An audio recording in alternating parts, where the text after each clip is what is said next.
The Trump administration is poised to abandon America's pioneering fuel economy targets for cars and SUVs, a move that would undermine one of the world's most aggressive programs to confront climate change and invite another major confrontation with California. The Environmental Protection Agency is expected to announce in the coming days that it will scrap mileage targets the Obama administration drafted in tandem with California that aim to boost average fuel economy for passenger cars and SUVs to 55 miles per gallon by 2025, according to people familiar with the plans.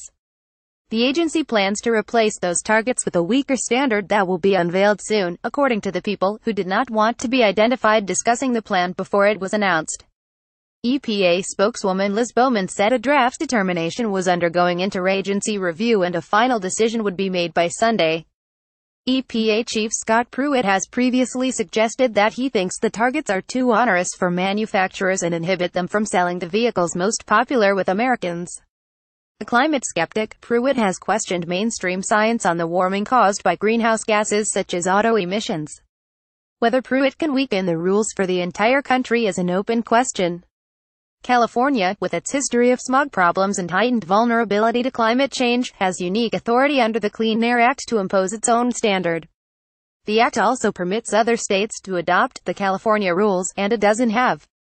Over the last decade, the federal government has worked with California to keep mileage targets uniform nationwide, folding the state's aggressive smog and anti-pollution goals into the national program. A single standard is crucial to automakers who don't want to contend with multiple production lines to comply with conflicting rules in states, particularly one as important to car sales as California. After President Trump was elected, automakers immediately began lobbying him to rewrite the rules, and to pressure California to dial back its efforts. Pruitt's action would give the companies limited or no relief if it is not enforced nationwide, since California's rules apply to more than a third of cars sold across the country, and automakers are loath to create multiple production lines to comply with conflicting rules. The state is showing no sign of yielding, and the EPA chief is striking an increasingly hostile tone toward it, suggesting that he may seek to revoke the federal waiver that allows California to impose tougher rules than those of the federal government. State leaders are daring him to try. They are confident it is a legal fight California would win. "We are not going to go backward," said California Eddie Gen. Xavier Becerra. "We are not interested in a race to the bottom. We are prepared to take whatever action, legal or otherwise, we have to protect our health and our economy. We didn't make these moves lightly," Becerra said of the fuel economy targets.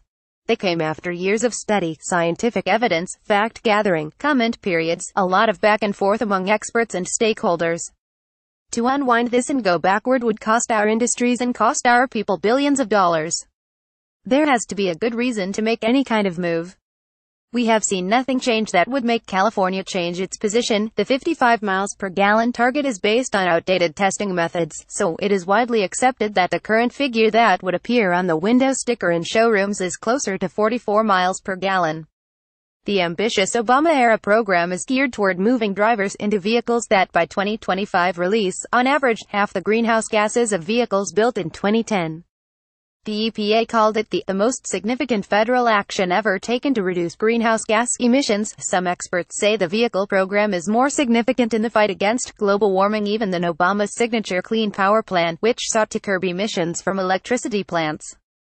While market trends are pushing utilities to drive down their emissions even after Trump moved to unravel the Clean Power Plan, the auto industry is at risk of stalling on climate action if it is not pushed by government, given the work that needs to be done to bring the transportation sector along in the importance of driving those emissions down. Having government policy like this is essential, said Ann Carlson, a professor of environmental law at UCLA. The existing fuel economy rules are also at the foundation of California's own climate goals, which could prove impossible to meet if the EPA were to successfully strip its authority to enforce them.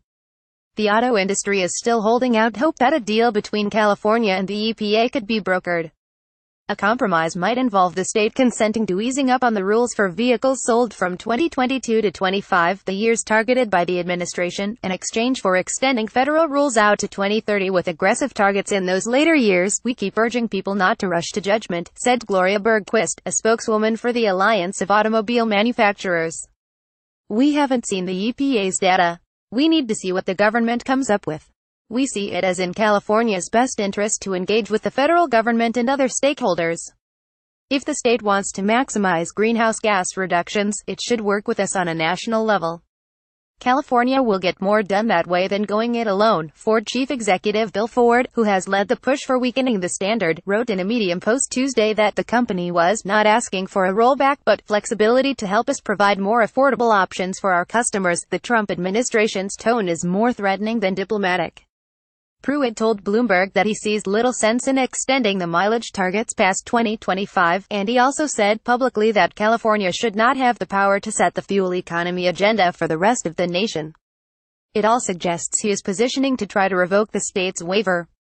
Environmental waiver is just one of many the federal government has granted the state over the decades, as California confronts its distinct problems with pollution and also serves as a model for environmental action nationwide. None of those waivers has ever been revoked, according to Stanley Young, a spokesman at the California Air Resources Board. There is a serious legal question as to whether one can, in fact, be revoked, and California would vigorously oppose such an effort, he wrote in an email. Carlson expects the administration will try. It would have to take aim at the compelling and extraordinary circumstances that entitle California to obtain the waiver under federal law.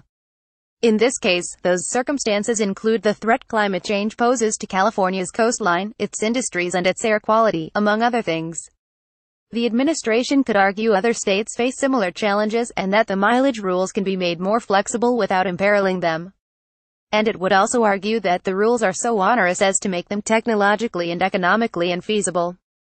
California's confidence that it would prevail is rooted in the reams of evidence it has amassed to rebut such claims, and the decades in which its authority to impose air rules tougher than the EPA's has been virtually undisputed by Washington. This is going to be a big legal battle, Carlson said. See more videos. Caption Evan.Helper at lawtimes.com. Follow me, at Evan Helper.